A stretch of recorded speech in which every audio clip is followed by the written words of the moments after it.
I think Google is starting to go down market much more, which is very exciting. Mass market. Obviously, search is very, very important for us, for discovery, for users here. YouTube is a very, very, very relevant product in these markets.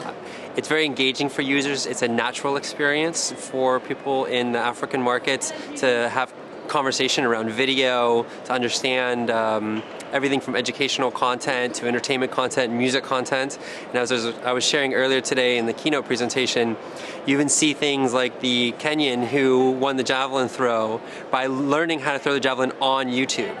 And so that is, I think, one of our more powerful products in this space as well. And certainly on the social side, personalizing the web is going to increase going forward. So I do see a lot of potential for Google Plus here as a way to help us deliver really relevant content to African users. We certainly have very close partnerships with operators. We partner with them in order to expand the feature set and the distribution of what we do. So SMS is certainly a big area we've partnered with them for our Gmail SMS chat functionality. We've partnered with them a lot on consumer awareness, understanding Gmail, understanding YouTube, what you can do, how you can engage in order to drive traffic for them. That's been very popular. On the enterprise space, we're definitely engaged there as well with our Google Apps offering. We have a search appliance, maps offering, and whatnot. Those are still a little bit early days outside of South Africa because you need rich bandwidth in order for our app suite of products to work well. And as 3G is coming in, we're just now starting to see the uptake on that.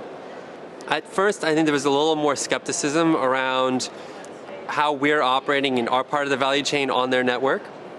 And I think now we're getting to the point where we can see much more symbiotic relationship together. Obviously not everything that we do is going to be symbiotic. Sometimes we will compete in certain areas. That's just part of life. But for the most part, we really are driving the use case for their networks, for the bandwidth, for people to come online, to have user stickiness, and be regular users of data services, to give them the use case to upgrade their devices. And obviously with the Android operating system as well, as we've provided a free operating system for these new rich smartphone devices that are coming out, which is very popular among operators. And because Android is a Google brand, we're in there providing them with some marketing advice and support, guidance, and those kinds of things. So in general, I think we have some pretty decent relationships that I think are actually going to get much stronger over the next couple of years, is because we know how much we need each other. It's just finding the right ways to partner together. In addition to diversity, probably the single biggest problem we have in Africa is scaling across over 50 different countries with over 150 different mobile network operators. So increasingly, we would love to do more at a group level with operating companies as is possible. It provides much more value for both sides of the party, though I know groups sometimes have a little more complex structures, so it takes more time to work out those types of initiatives. We pilot them with certain operating companies, and then we move that to a group scale and go across all of them. And we've done this with some groups now. So hopefully we're going to start moving to solve that. The other problem as well is with the diversity is there's a large diversity of education, there's a large diversity of costs, of bandwidth structures, of ability for people to charge devices and power them. So it makes it very difficult to have a one-size-fits-all model for these markets. So there's a lot of piloting, testing, iterating, revising, which makes work a little bit slower here, but also keeps us on our toes. I think there are a couple different things that the African market has. One is actually a lot of innovation from users.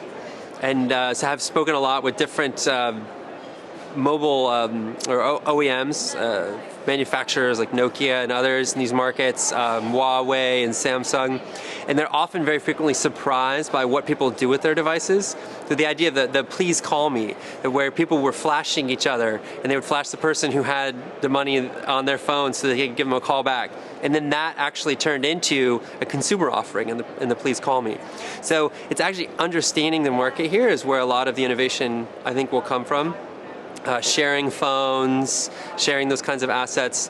And certainly there's some companies, some homegrown companies, particularly in South Africa, companies like Mixit and what Naspers has done with Dealfish and Mocality, where they have very appropriate local market products. But again, products that are widely available. They're available across all the networks and across different countries, which is where you really get the value from the customer side, is when you can engage with anybody on any operator at any given point in time. And that's, there's definitely some lessons that we're trying to learn there and apply in other markets. There's an amazing selection of people here, from top operators, top vendors, value-added service providers, etc. So just very rich conversation is the best part, and the network. Certainly some of the keynote presentations I've enjoyed as well, hearing some of the bigger trends that are going on. But I'd say by far it's the people.